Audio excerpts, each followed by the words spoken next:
I told my wife her crying was manipulative. Now she won't show any emotion around me. My wife cries at everything. Sad commercials, books, even telling happy stories. It embarrasses me when she tears up over nothing in front of friends. 3 months ago, I finally snapped. She was telling a story to our friends, exaggerating details like always.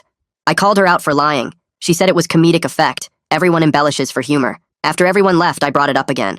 When I raised my voice, she started crying. "You're being manipulative," I told her. "Every time I critique you, you cry to make me stop. Remember when I said your cooking was disgusting? You cried instead of listening. I'm sick of your manipulative tears." I threatened to hit her if she didn't stop. Heat of the moment. My mom did the same to my dad, manipulated him with tears. When I raised my hand to gesture, she flinched. I assured her it was an empty threat. She locked herself in our room for hours, then apologized for being manipulative. Said it wouldn't happen again. Problem solved, right? Wrong. She's become a ghost. She won't watch movies with sad parts. Doesn't tell stories anymore. Friends exclude me now because she's not fun when you're there. Stopped reading in the living room, watching emotional TV shows. Won't even talk to her mom if I'm in the room. I haven't seen her cry once in 3 months. Someone who cried daily. "I don't want to manipulate you anymore," she said when I brought it up. "Your everyday crying wasn't manipulative, so it's only manipulative when you're mad at me?" She's right.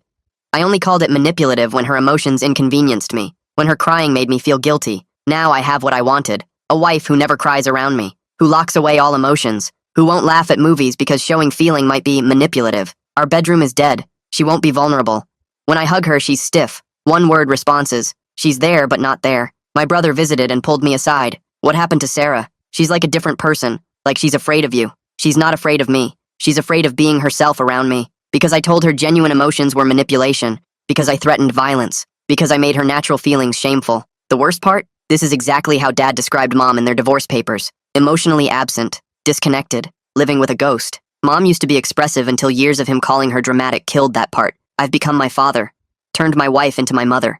She's been looking at apartments online. Her sister called yesterday. I heard her whisper, "I can't do this much longer." This morning, I tried again. "Sarah, please. I was wrong. Your emotions weren't manipulative." She looked at me with empty eyes. "This is who you wanted me to be."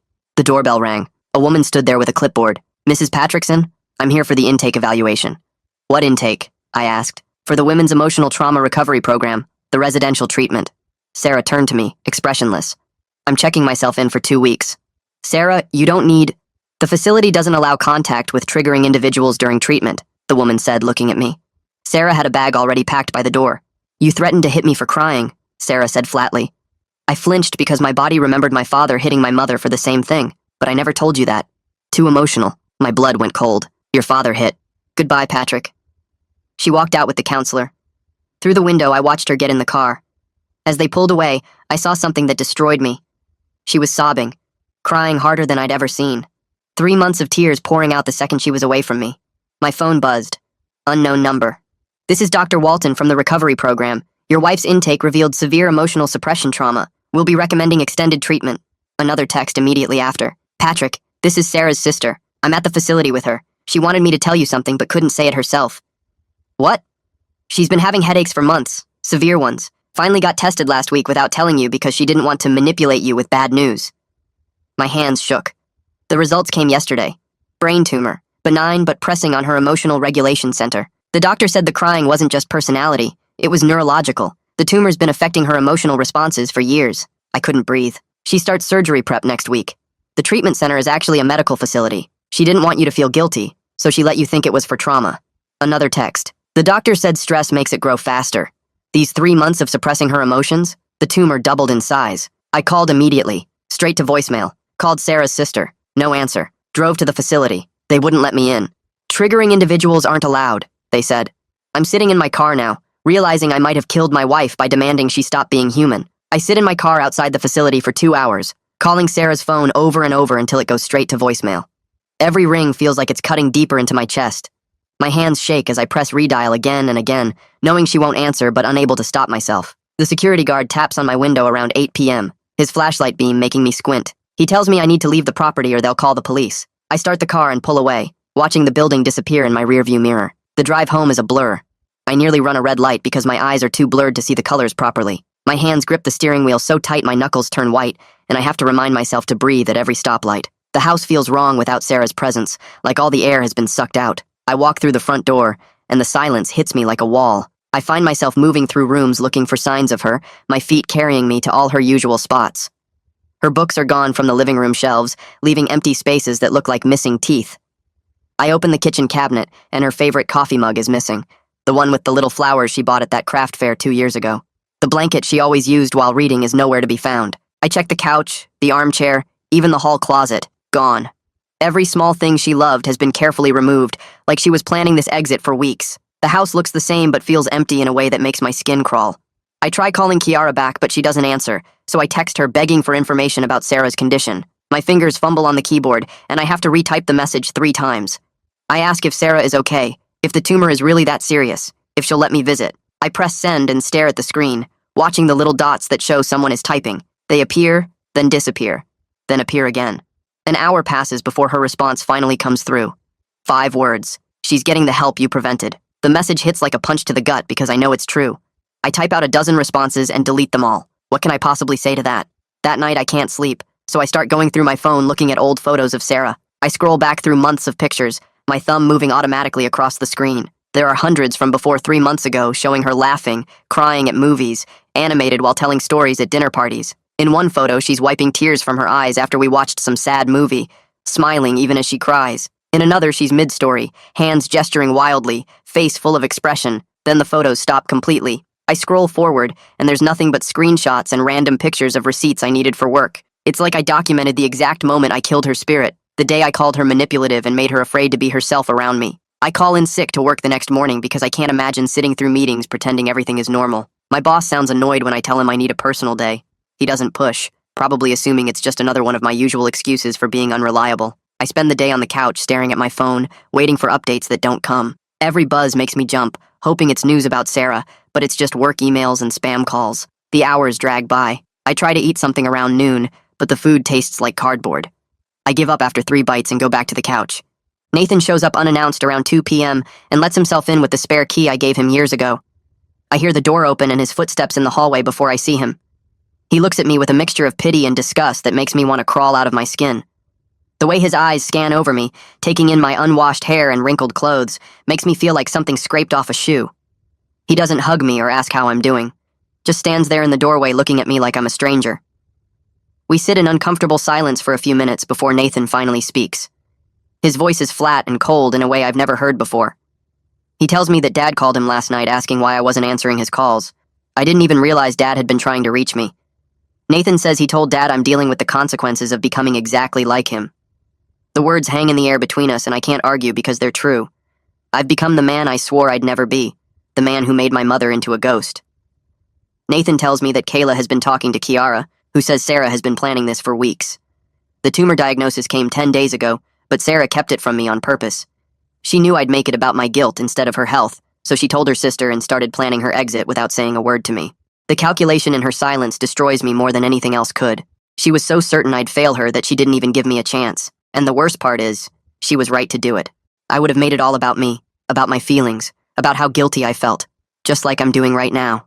After Nathan leaves, I find myself in our bedroom staring at Sarah's side of the closet. The door hangs open, and I can see the empty hangers where her everyday clothes used to be. Most of her casual stuff is gone, the jeans and sweaters and comfortable shirts she wore around the house. But her nice dresses are still hanging there like ghosts, the ones she wore to weddings and dinners and special occasions. I reach out and touch the fabric of her blue dress, the one she wore to Nathan and Kayla's anniversary party. I realize she only took what she needed to survive without me, leaving behind everything connected to our life together. The dresses are memories she doesn't want anymore. I try to distract myself with television, but every commercial with couples being happy together feels like a personal attack. A jewelry ad shows a man surprising his wife with a gift, and she cries happy tears while hugging him. I turn it off and sit in silence, finally understanding what Sarah meant about not being able to watch anything with emotional content. This is what I did to her, except I was her safe space that became a minefield. Every room in this house became a place where she had to monitor herself, control herself, make herself smaller. I turned our home into a prison where her natural feelings were crimes. The next morning I dragged myself to work even though I barely slept.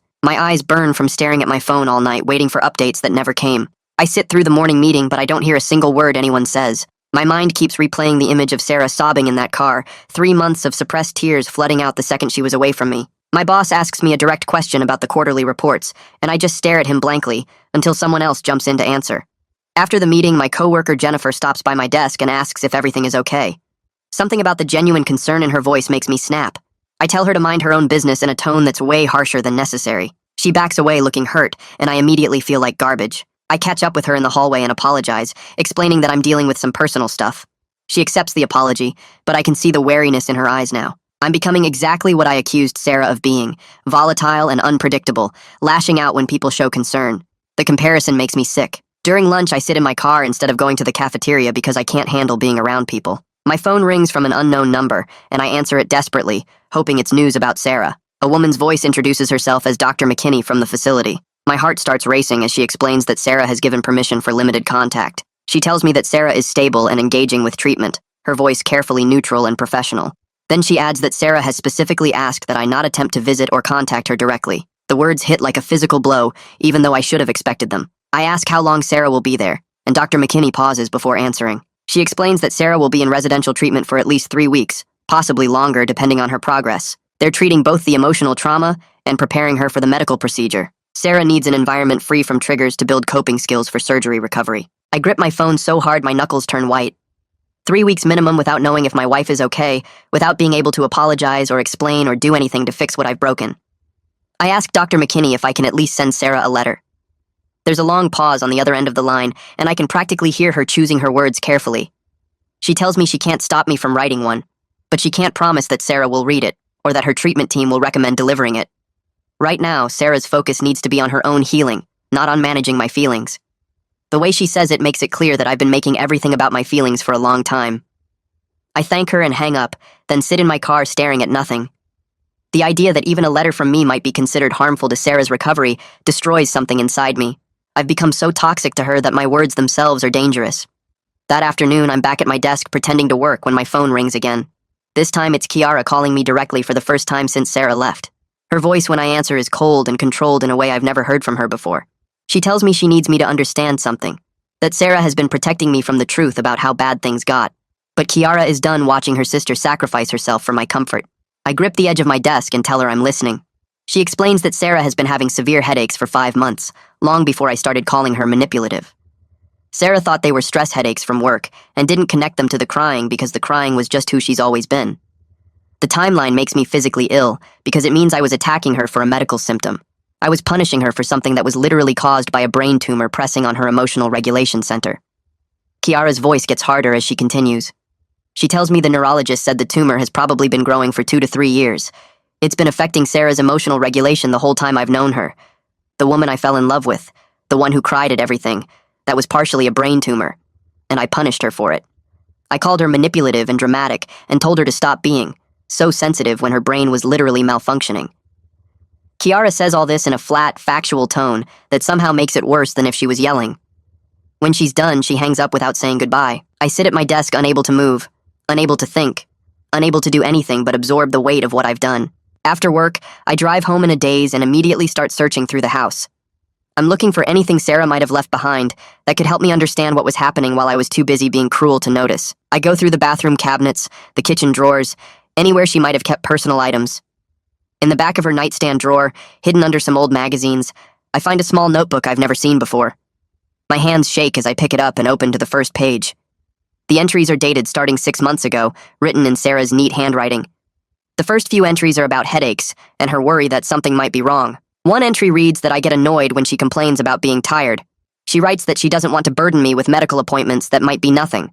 Reading those words makes me feel physically sick. She was already minimizing her own health concerns to manage my reactions. She was already making herself smaller to avoid my irritation. I keep reading, and the entries get worse. She documents every headache, every moment of dizziness, every time she felt something was off. But mixed in with the medical concerns are observations about our relationship. She writes about how I've been getting more critical lately, how I seem annoyed by her emotions. One entry from 4 months ago says she's starting to wonder if maybe I'm right about her being too sensitive. Maybe she does cry too much. Maybe she is being dramatic. Watching her doubt herself because of my words is devastating. I did this to her. I made her question her own reality while she was dealing with a growing brain tumor.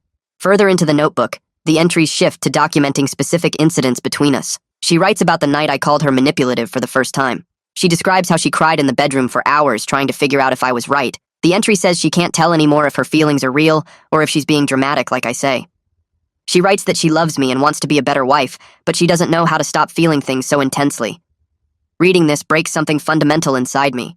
She was trying so hard to be what I wanted while her brain was literally malfunctioning, and I just kept making everything worse. I flip to the next page and see an entry from 2 months ago that makes my blood run cold. The entry shows her handwriting getting shaky toward the end, like she was crying while writing it.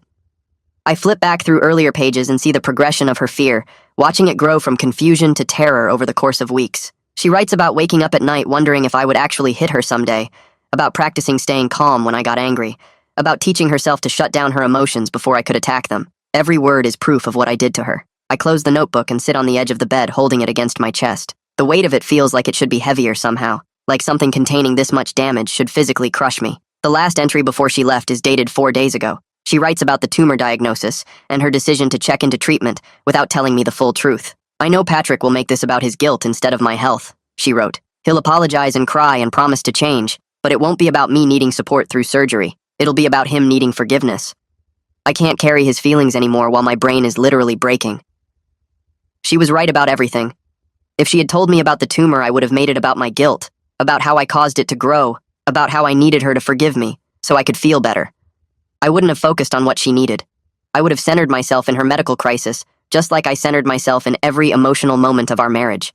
I spent hours reading through every page, absorbing each documented moment of my cruelty. She wrote about the night I called her cooking disgusting and she cried. I spent 3 hours making his favorite meal, the entry says. He took one bite and said it was disgusting. When I got upset, he said I was being dramatic and couldn't take criticism. I threw the whole dinner away and ordered pizza. He didn't understand why I was quiet the rest of the night. I remember that evening. I remember thinking she was overreacting to honest feedback. I remember feeling annoyed that she was sulking instead of just accepting my opinion. I never considered that I had destroyed something she made with love, that my words were deliberately cruel, that her tears were a normal response to being treated with contempt. Another entry describes a time we were with friends, and she started crying while telling a story about her grandmother. Patrick rolled his eyes so hard I thought they'd fall out of his head, she wrote. Later, he said I was embarrassing him by being so emotional in public. He said normal people don't cry about things that happened years ago. I apologized and promised to try harder to control myself. But I miss my grandmother. Is it really wrong to cry about missing someone you loved? I remember that night too. I remember being embarrassed, thinking she was being theatrical for attention. I never thought about how she might genuinely be grieving, how the story triggered real loss, how my contempt for her emotions was teaching her that grief was shameful. My phone rings and Nathan's name appears on the screen. I answer and my voice comes out rough. I found her notebook, I say before he can speak. She documented everything. Every time I hurt her, every moment I made her doubt herself, everything. Nathan is quiet for a moment. Are you okay? He asks, and I almost laugh because the question is absurd. No, I say. I'm not okay. I'm reading about how I systematically destroyed my wife's sense of self over months while she had a brain tumor. I'm reading about how she was so afraid of me that she compared me to her abusive father. I'm reading about how she knew I would make her cancer diagnosis about my guilt instead of her health. I'm not fucking okay. Nathan sighs and I hear him moving around, probably finding somewhere private to talk. I'm glad you found it, he says finally. Not because it feels good to read, but because you need to understand what you did. You need to see it through her eyes instead of making excuses in your own head. He's right, but it doesn't make it easier. She was trying to protect me even while I was destroying her, I say. She knew about the tumor and still worried about making me feel guilty. What kind of person does that make me that she was more afraid of my reaction than brain surgery? That's what abuse does, Nathan says, and hearing him use that word about me feels like being punched. It makes the victim prioritize the abuser's feelings over their own safety. Dad did the same thing to Mom for 20 years before she finally left. You need to understand that Sarah protecting you was a trauma response, not love. The words hit hard because they reframe everything I thought I understood about our marriage. I thought Sarah's consideration of my feelings meant she loved me. I thought her efforts to keep me calm meant she cared about our relationship. But Nathan is saying those things were survival tactics, ways she learned to manage a dangerous situation, responses born from fear rather than affection. Nathan tells me he and Kayla have been talking about our family history since Sarah left. Kayla pointed out that I have some of Dad's patterns too, he admits. Not as bad as yours, but they're there. I dismiss her concerns sometimes, make decisions without asking her input, expect her to manage my moods.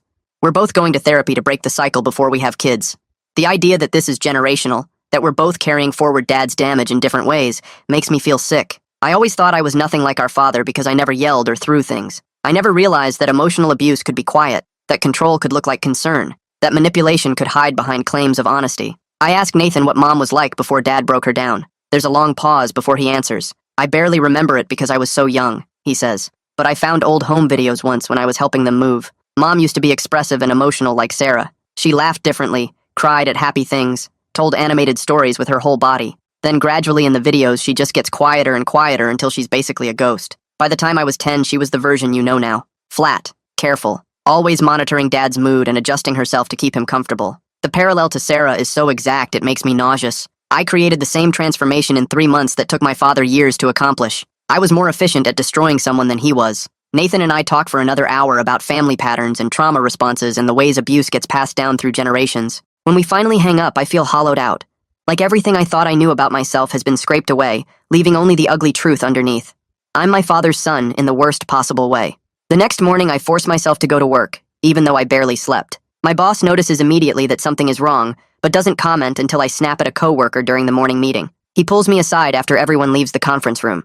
"What's going on with you?" he asks. "Your performance has been declining for months, and now you're creating a hostile environment for the team. Get your life together before you lose your job, too." The threat is clear and probably deserved. I've been useless at work for weeks, distracted and irritable, and unable to focus on anything except Sarah. I leave the office early and drive to my parents' house without calling first. I need to confront Dad about what Nathan told me, need to see for myself if Mom really is the ghost Nathan described. Dad answers the door looking surprised, but invites me in. Mom is in the kitchen making dinner, and I watch her move through the space with mechanical efficiency. She checks Dad's expression before speaking, adjusts her plans based on his subtle mood cues, exists in the room without taking up any emotional space. It's exactly how Sarah moved through our house during those final 3 months. How long has she been like this? I ask Dad, and he looks genuinely confused by the question. "Like what?" he says. "Your mother has always been steady and reliable. That's who she is. But I've seen the home videos Nathan mentioned. I know Mom used to be different, used to laugh and cry and take up space in the world. I watch her now and see Sarah's future. See what happens when someone spends decades managing an abuser's emotions at the expense of their own humanity. I watch Dad's face and see nothing but blank confusion, like I'm speaking a different language. He shakes his head slowly and sets down his coffee cup on the kitchen counter. "Your mother has always been steady and reliable," he says, his voice calm and matter-of-fact.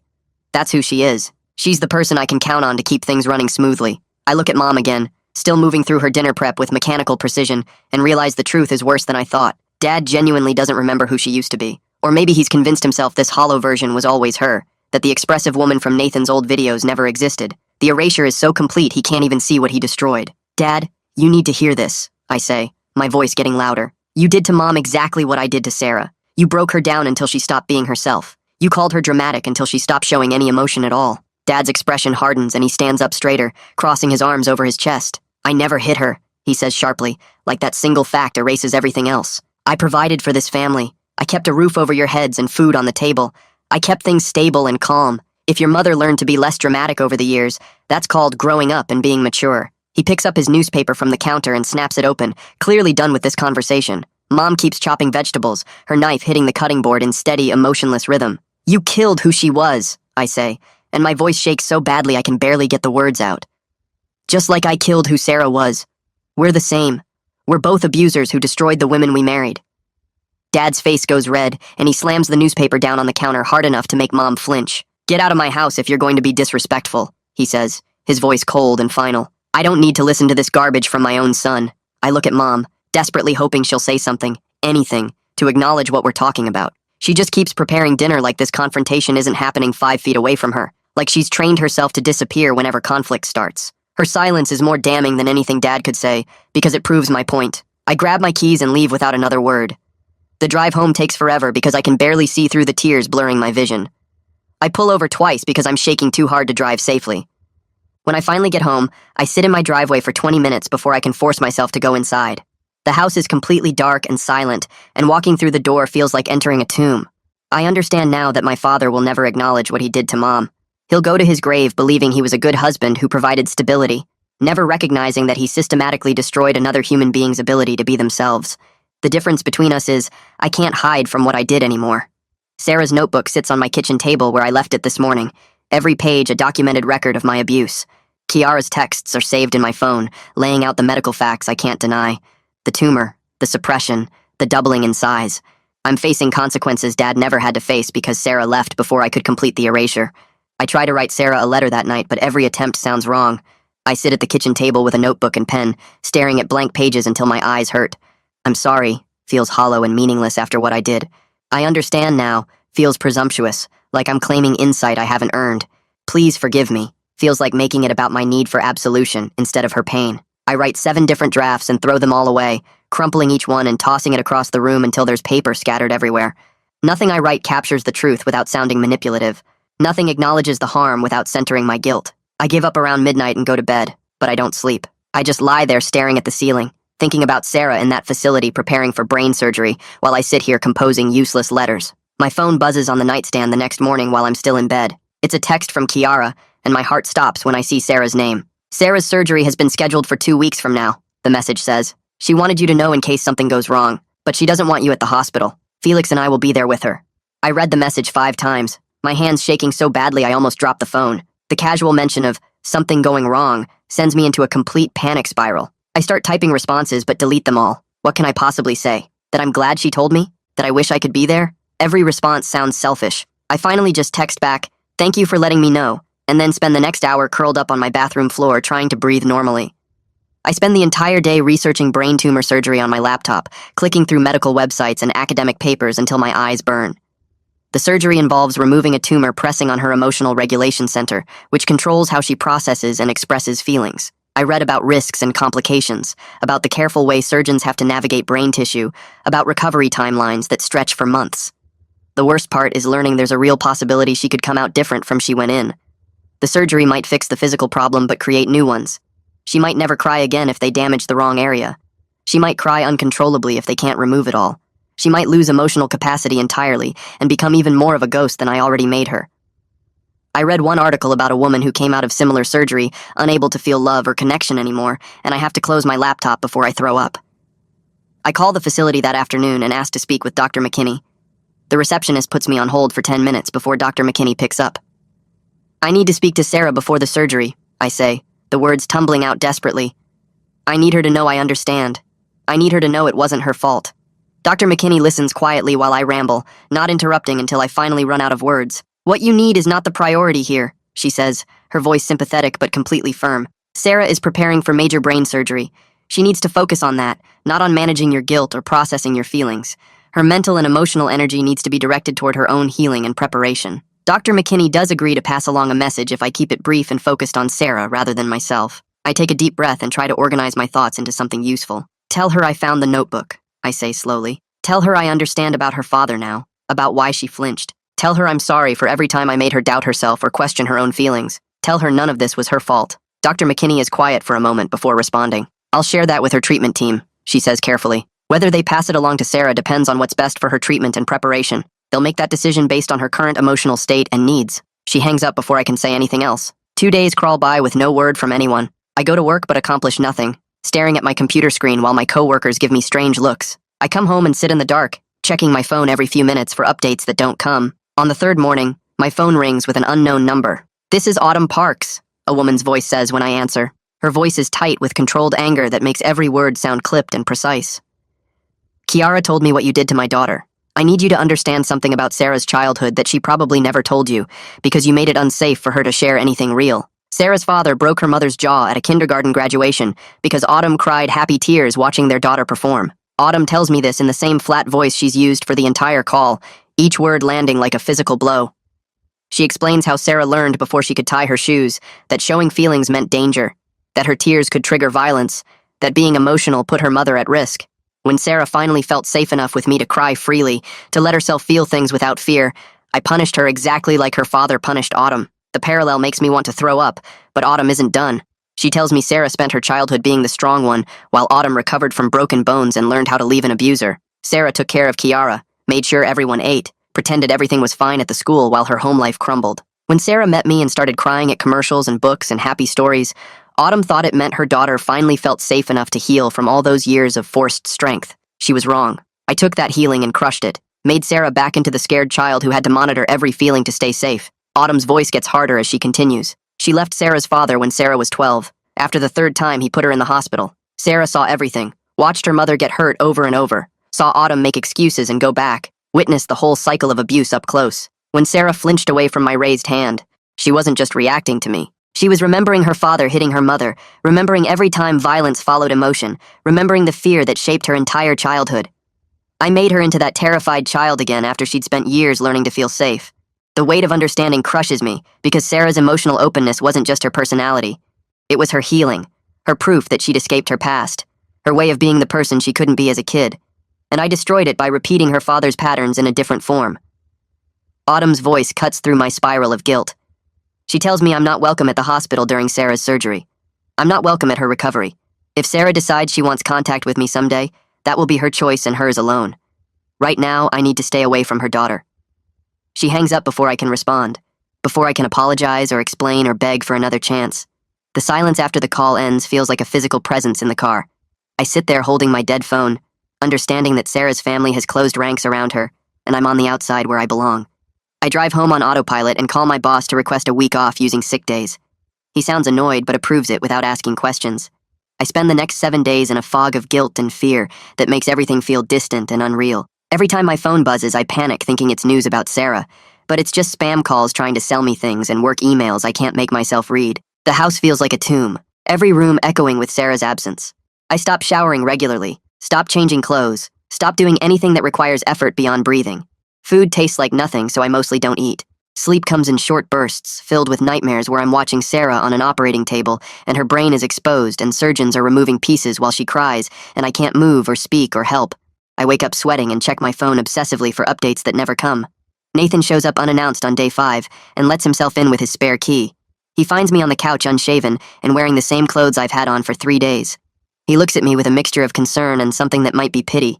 He tells me I look like hell, but his voice is kind rather than judgmental. He brought groceries and forces me to eat a sandwich while he talks. He tells me Kayla and their therapist have been working on his own patterns, the ways he's absorbed some of Dad's behaviors without realizing it. Their therapist said something that made Nathan think of me. He explains how people who cause harm often don't see themselves as harmful because they compare themselves to worse examples. Nathan kept thinking he was nothing like Dad because he never yelled at Kayla or tried to control her emotions directly. But he had other patterns that weren't okay, like dismissing her concerns when they made him uncomfortable, making big decisions without asking her input, expecting her to manage his moods and keep him happy. Smaller things than what Dad did to Mom, but still not okay. The therapist helped him see that being better than the worst possible version doesn't mean you're actually good. You can still cause real damage even if you're not the most extreme example of an abuser. Nathan looks at me seriously and tells me I need to stop comparing myself to Dad or Sarah's father. I don't have to be the worst possible version to still cause real harm. I threatened to hit Sarah. I made her afraid to feel things in her own home. That's enough to be wrong, even if I never actually hit her. The specific ways I hurt her don't matter less just because someone else hurt someone worse. I tell Nathan about Autumn's call and what I learned about Sarah's childhood, about her father's violence and how Sarah was healing from all that trauma by being emotionally open with me. My voice breaks as I explain how I continued her father's abuse in a different form, how I took her healing and turned it into a new kind of damage. I ask Nathan how I'm supposed to live with that knowledge. How do I wake up every day knowing I destroyed someone who trusted me, who felt safe enough with me to be vulnerable, who thought I was different from the man who terrorized her childhood? Nathan is quiet for a long moment before he responds. He tells me I live with it by accepting that I can't fix it. Sarah's healing isn't about me anymore. It's not about whether I understand what I did or feel guilty about it or want to make things right. She's healing for herself now, away from me, and my job is to stay out of her way and let that happen. The hardest part of accepting responsibility is accepting that responsibility doesn't come with redemption or forgiveness or a chance to make things better. Sometimes you just have to live with what you've done and let the person you hurt move on without you. The night before Sarah's surgery, I don't sleep at all. I lie in bed staring at the ceiling, thinking about every time she cried and I rolled my eyes or sighed or made some comment about her being too sensitive. Every memory is sharp and clear now that I understand what I was really doing. I was punishing her for showing emotion, making her feel ashamed of feelings she'd spent years learning to express safely. I keep seeing her face when I called her manipulative, the way her expression shut down like I'd hit her. I keep hearing my own voice telling her she was crying to control me, making her doubt her own reality. I remember the times she tried to share something that moved her, and I dismissed it as dramatic. The times she got emotional about something important to her, and I acted like it was an inconvenience. Each memory adds to the weight crushing my chest until I can barely breathe. I think about her on an operating table tomorrow, surgeons cutting into her brain to remove a tumor that's been affecting her for years. A tumor I didn't know about because I made it unsafe for her to tell me. A tumor that doubled in size while she suppressed her emotions to avoid my anger. I think about all the ways the surgery could go wrong, all the possible complications I read about during my research spiral. She could come out different, unable to feel emotions the way she used to. She could have permanent damage to her emotional regulation. She could die on the table, and the last real conversation we had was me calling her manipulative for crying. The thought makes me want to scream, but I just lie there in the dark, unable to do anything but wait for morning and hope she survives what I helped cause. Surgery day. I wake up at 5 a.m. even though I never really slept, just laid there staring at the ceiling until the sky started getting light. My phone sits on the nightstand next to me, volume turned all the way up in case anyone calls with news. I check it every few minutes even though I know Sarah's surgery isn't scheduled until 9 a.m. The house feels too quiet and too empty, and I can't stay in bed anymore, so I get up and pace through the rooms. Kitchen to living room to hallway and back again, over and over, my feet wearing a path in the carpet. I imagine Sarah in a hospital room right now getting prepped for surgery. Nurses checking her vitals, doctors going over the procedure one more time, anesthesiologists explaining what will happen when they put her under. I imagine Kiara holding her hand, being the support I should be providing, but can't, because I made myself into someone Sarah needs protection from. Around 8 a.m., I force myself to eat something because my hands are shaking and I feel dizzy, but the toast tastes like cardboard and I can barely swallow it. I check my phone again. Nothing. I pull up articles about brain surgery on my laptop, reading about the risks and complications, even though it just makes my anxiety worse. Infection, bleeding, damage to surrounding tissue, problems with anesthesia, seizures, stroke. The list goes on, and I can't stop reading even though each word feels like a knife twisting in my chest. By 9 a.m., I'm standing in the living room with my phone clutched in both hands, staring at the screen like I can will it to ring. Sarah is in surgery right now. They're cutting into her skull, exposing her brain, removing the tumor that's been affecting her for years, the tumor that doubled in size while she suppressed her emotions to avoid my anger. I imagine the surgeons working carefully around the delicate tissue, one wrong move potentially changing who she is forever. What if something goes wrong? What if she doesn't wake up? What if she wakes up different, her personality altered by the surgery, unable to feel emotions the way she used to? The thoughts spiral and I can't make them stop. I pace more, wearing that same path through the house, checking my phone every 30 seconds even though I know surgery takes hours. Around 11 a.m., Nathan calls to check on me and I nearly drop the phone answering it so fast. He doesn't have any news, just wanted to make sure I'm okay, which I'm obviously not, but I tell him I'm fine anyway. He stays on the line with me for 20 minutes, not really saying much, just being present while I fall apart. After he hangs up, the silence is worse than before. I turn on the TV but can't focus on anything, just white noise in the background while I stare at my phone. 1 p.m. comes and goes. Still nothing. I know brain surgery takes a long time, but the waiting is killing me. Every minute feels like an hour, and I keep imagining the worst. Doctors coming out with bad news, telling Kiara that something went wrong, that Sarah didn't make it, that the last real conversation I had with her was me calling her manipulative for crying. The thought makes me physically sick, and I barely make it to the bathroom before throwing up the toast I forced down this morning. I'm sitting on the bathroom floor with my back against the tub when my phone finally buzzes at 2:17 p.m. My hands shake so badly I almost can't unlock the screen. It's a text from Kiara. Just 2 sentences that I read over and over until they blur together. Surgery complete. She's in recovery. Doctors say it went well. The relief hits me so hard I start crying. Big gasping sobs that echo off the bathroom tiles. She's alive. She made it through. The surgery went well. I let myself feel that relief for maybe 30 seconds before the next text comes through. Don't respond. I'm only telling you because she made me promise to let you know she survived. The words cut through my relief like it was never there. I'm reduced to someone who gets survival updates like a distant relative. Someone who needed to be told their wife didn't die but doesn't deserve any other information. I'm the person Sarah had to make her sister promise to notify because she knew I'd be worried but she doesn't want to talk to me herself. That's what I am now. Someone she has to protect herself from even while recovering from brain surgery. I sit on the bathroom floor for another hour, staring at those 2 texts, before I finally pull myself together enough to stand up. I text Nathan to let him know Sarah made it through surgery, and he responds with a simple thumbs up, probably getting his information from Kayla, who's getting it from Kiara, who's actually there with Sarah. I'm at the end of a chain of people passing information along because I can't be trusted with direct contact. The rest of the day passes in a blur. I try to eat dinner but can't. I try to watch TV but can't focus. I try to sleep but just lie in bed staring at the ceiling again, thinking about Sarah in a hospital bed somewhere with a healing incision in her skull, surrounded by people who actually care about her well-being instead of their own guilt. Over the next week, I get occasional updates, always through Nathan, who gets them from Kayla, who gets them from Kiara. Sarah's physical recovery is going well. The incision is healing properly. No signs of infection or complications. But there are other issues. Emotional regulation problems, which the doctors expected after surgery on that part of her brain. Some days she cries uncontrollably over nothing. Other days she feels completely numb, unable to access any emotions at all. The doctors say it might take months for things to stabilize, that her brain needs time to adjust to the tumor being gone and to heal from the trauma of surgery. I listen to Nathan relay all this information in his careful, measured voice, and I hate that I'm hearing about my wife's recovery third hand. I hate that I did this to us. I hate that Sarah is going through emotional chaos after brain surgery, and I can't be there to support her because I'm the reason she needed to suppress her emotions in the first place. Nathan tells me Sarah is staying with Kiara and Felix during her recovery, that she's doing outpatient therapy to help with the emotional regulation issues, that she's taking it day by day. He doesn't tell me if she's asked about me or if she ever wants to see me again. I don't ask because I'm afraid of the answer. 2 weeks after the surgery, my phone rings with an unknown number. I almost don't answer because I've been getting spam calls constantly, but something makes me pick up. It's Dr. McKinney from the facility. My heart starts racing before she even says why she's calling. Sarah has asked to see me. The words make me feel like I can't breathe, like hope and terror are fighting for space in my chest. But Dr. McKinney keeps talking and the hope dies pretty quick. She needs to prepare me for what this means. Sarah isn't looking for reconciliation. She needs to say things to me as part of her trauma processing, and I need to listen without defending myself or making it about my feelings. Can I do that?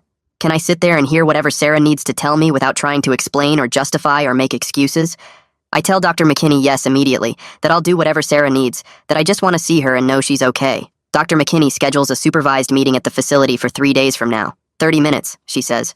She'll be in the room the entire time. If at any point Sarah becomes upset or asks me to leave, I leave immediately without argument. Do I understand? I agree to everything, my voice shaking as I write down the date and time on a piece of paper that I immediately pin to the refrigerator so I won't forget, even though there's no chance I could forget. The 3 days before the meeting are the longest of my life. I can't focus on anything else. I keep trying to figure out what to say, and then remembering that Dr. McKinney told me to let Sarah lead the conversation, that this is about what she needs to say to me, not what I need to say to her. I go through my closet and realize all my clothes hang off me because I've lost so much weight from barely eating. I buy new pants and a shirt that actually fit, wanting to look like I'm taking care of myself, even though I'm barely keeping it together. I get a haircut and shave carefully the morning of the meeting, my hands shaking so badly I nick myself twice with the razor. I leave the house an hour early because I can't stand waiting anymore, and end up sitting in the facility parking lot for 40 minutes, watching other people come and go, wondering if any of them are here for reasons as horrible as mine. When I finally walk into the facility at exactly the scheduled time, the same security guard who told me to leave my car weeks ago is at the desk. He checks my ID without any sign of recognition and escorts me down a hallway to a small meeting room. The walls are painted a soft blue, and there are tissues on the table and a clock on the wall that I immediately start watching because I need something to focus on besides my racing heart. Dr. McKinney is already there, sitting in one of the chairs. She stands when I come in and shakes my hand, her grip firm and professional. She gives me a quick rundown of the rules in a low voice. Let Sarah lead the conversation. Answer questions honestly but briefly. No justifications or excuses for my behavior. If I feel defensive, take a breath and remember this isn't about me. If Sarah asks me to leave at any point, I leave immediately. I nod to show I understand, even though I'm not sure I can actually follow through on staying calm if Sarah tells me she never wants to see me again. The door opens and Sarah walks in. I barely recognize her. She's lost weight too, probably more than me, and her face looks thinner and paler than I remember. There's a healing scar on the side of her head, partially hidden by her hair but visible if you know to look for it. But the biggest change is in her eyes. They're clear and direct in a way they haven't been in months, maybe longer. She looks at me without flinching, which should make me feel better but somehow makes me feel worse because it means she's not afraid of me anymore. She's just done with me. There's no warmth in her expression, no anger either, just a kind of flat calm that's more frightening than any emotion would be. She sits down in the chair across from me without saying hello and takes a deep breath like she's preparing herself for something difficult. She tells me she needs to say some things and she needs me to just listen. Dr. McKinney says this is part of her healing, so she's doing it for herself, not for me. Her voice is steady but completely flat, like she's reading from a script she's practiced. I nod and clasp my hands together in my lap to keep them from shaking, pressing my palms together so hard it hurts. I don't trust myself to speak, so I just wait for her to continue, watching her face for any sign of the woman I married, the one who used to cry at commercials and laugh at her own jokes and light up when she told stories. Sarah tells me the tumor has been removed successfully. The surgery went well and the doctors are happy with her physical recovery. But the emotional damage I caused is still there. The doctors can fix her brain chemistry, but they can't fix what I made her believe about herself. I made her think her natural emotions were weapons she was using against me. I made her afraid to be human in her own home. Every word lands like a punch and I want to interrupt, to apologize, to explain, but I remember Dr. McKinney's instructions and I keep my mouth shut. This is what Sarah needs to say. The least I can do is listen. Sarah keeps talking, and I force myself to stay quiet, even though every word makes me want to interrupt and explain. She describes waking up every morning during those 3 months and running through a mental checklist before leaving the bedroom. Check if I seem upset. Plan what to say that won't trigger emotions. Rehearse neutral facial expressions. She stopped watching her favorite cooking shows because the host got excited about food, and it made her want to feel excited too. She avoided calling her mom because hearing her voice made her chest tight with the urge to cry. She threw away books halfway through reading them because the characters were going through things that made her feel too much. Every single day was about making herself smaller and quieter and less human. She tells me she would sit in her car after work for 20 minutes just breathing and letting herself feel things before coming home and shutting it all down again. The parking lot became her only safe place to be herself. Sarah shifts in her chair, and her voice gets quieter but more intense. She says when the doctor showed her the brain scan and explained about the tumor pressing on her emotional center. Her first reaction wasn't fear about surgery or cancer or dying. Her first thought was wondering if I would believe her or if I would accuse her of making it up for sympathy. She sat in that doctor's office learning she needed brain surgery and spent the whole appointment worrying about how to tell me without seeming manipulative. She actually practiced different ways to say it that wouldn't make me angry. She considered not telling me at all and just scheduling the surgery for a day I'd be at work. That's when she understood how bad things had gotten, when facing a tumor alone felt safer than facing it with her husband. Sarah looks directly at me, and I can see she's not crying, but her eyes are bright and clear in a way that's almost worse. She says she needs me to really hear this next part. She's not telling me any of this to hurt me or make me feel worse than I already do. She's telling me because I need to understand the full truth of what I did. I didn't just make her sad sometimes or hurt her feelings during arguments. I made her afraid of her own emotions. I made her question whether her feelings were real or manufactured. I made her doubt her basic perception of reality. She says I turned her into her mother during the years with her father, a woman who monitored every facial expression and tone of voice to avoid triggering violence. A woman who became a ghost in her own life to survive. I open my mouth to say something, but Sarah holds up her hand and I close it again. She says she doesn't want my apology right now. Dr. McKinney gave her copies of the letters I tried to send, and she read all 7 of them. Every single one was about my guilt and my realization and my growth and my understanding. Every letter was still making it about me. She needs me to know that my growth doesn't fix what I broke. Me becoming a better person doesn't undo the damage I caused.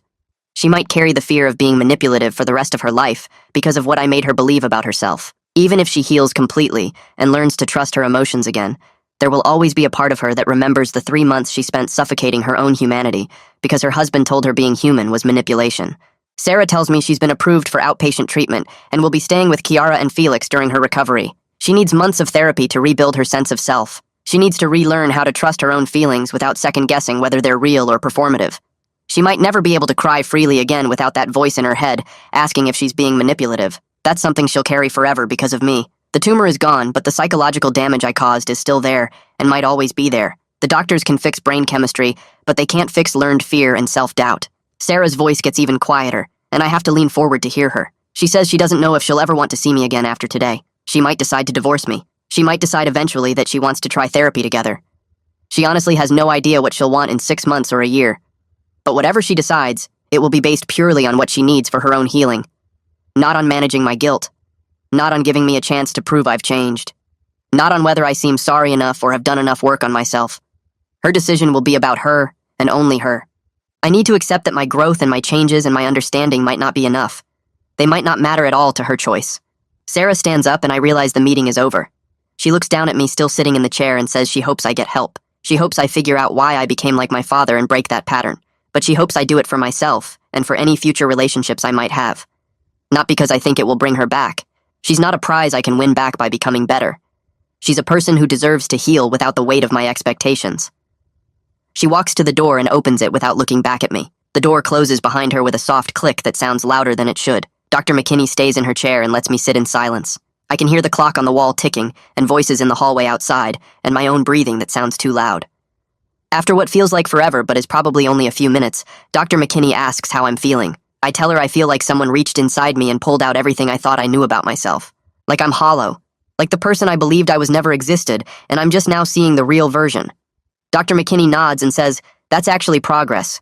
I'm finally seeing the truth instead of the story I told myself." Dr. McKinney pulls out a business card and hands it to me.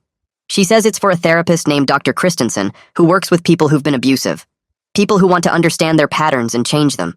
She emphasizes that Sarah's healing is completely separate from mine now. I need to do my own work without any expectation that it will repair my marriage.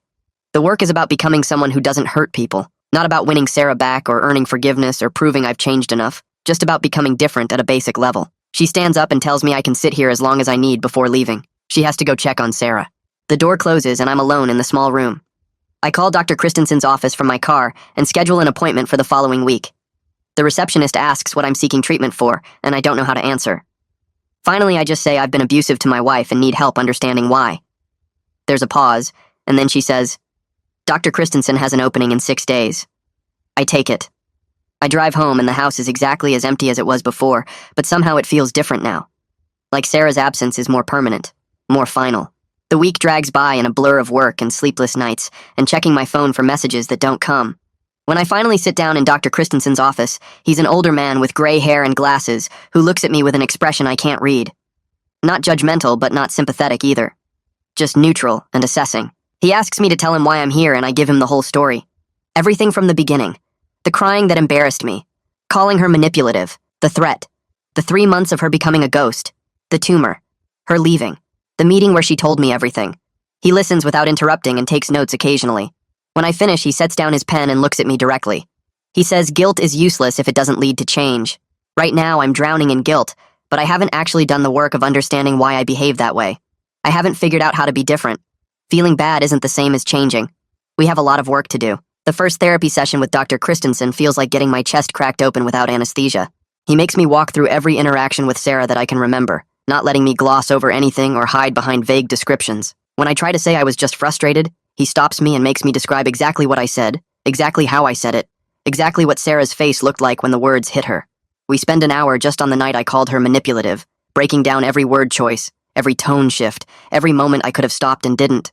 He asks why I chose the word manipulative instead of sensitive or emotional, and I realize I picked the word that would hurt most, that would make her doubt herself completely. The sessions happen twice a week, and each one leaves me feeling scraped raw, like he's removing layers of denial I didn't know I'd built up. In the third week, he brings up my father and I try to deflect, saying I already know I became like him. Dr. Christensen shakes his head and tells me knowing isn't the same as understanding why. We dig into my childhood, the way Dad controlled every emotional expression in our house, how I learned that feelings were dangerous things that needed to be managed and contained. I remember being 7 and crying over a dead pet, and Dad telling me men don't cry over animals, that I was being dramatic like my mother. I remember Mom's face going blank, the way she stopped comforting me and just walked away. Dr. Christensen asks what I learned in that moment, and I realize I learned that emotions made you a target, that showing feeling meant losing respect, that the person who stayed calm had the power. The pattern is so clear now it makes me sick. During one session, I break down completely, sobbing in a way I haven't since I was a kid. Dr. Christensen doesn't comfort me or tell me it's okay. He just sits there and lets me feel it, lets me sit with the unbearable weight of what I've done. When I finally stop, he says, "This is what Sarah felt every day living with me, sitting with feelings she couldn't escape while I punished her for having them." 3 months after Sarah left, I'm sitting in my mostly empty house signing separation papers that her lawyer sent over. She's filed for legal separation, not divorce yet, but the message is clear. The papers include a request that I not attempt any contact except through legal channels. I sign everything and mail it back the same day. Nathan stops by later that week and tells me Sarah is doing well, that she's living with Kiara and Felix and focusing on her recovery. He says she's crying freely again, that she laughed at a movie last weekend, that she's reconnecting with her emotions in healthy ways. I ask if she ever asks about me, and Nathan hesitates before saying she's focused on herself right now, which is answer enough. I'm genuinely glad she's healing even though it's happening without me, even though I'll probably never see the result of that healing. My life is still in pieces. I lost my job 2 weeks ago after my performance kept declining, and I snapped at a client. I'm living off savings and searching for work, but every interview goes badly because I can't focus, can't present the confident version of myself that employers want to see. Friends have stopped calling. My brother maintains contact, but it's careful, boundaried, nothing like it used to be. I spend most days alone, going to therapy twice a week and trying to understand how I became someone capable of destroying another person so completely. Dr. Christensen keeps pushing me to sit with guilt without letting it consume me, to understand that growth doesn't erase harm, that becoming better won't fix what I broke. Some damage can't be undone. Some trust can't be rebuilt. Some people don't get the redemption arc they want where the person they hurt forgives them and everything works out. I'm learning to accept that this might be my reality, that I might be the villain in Sarah's story forever, that understanding what I did too late doesn't change that I did it. The work of becoming better continues anyway, not because it will bring Sarah back or earn me forgiveness, but because it's the only path forward that means anything. I can't undo threatening her, can't erase the 3 months I made her suppress every feeling, can't take back the tumor doubling in size because of stress I caused, but I can make sure I never do this to anyone else. I can break the pattern my father started and I continued. That's not redemption. It's just the bare minimum of being human.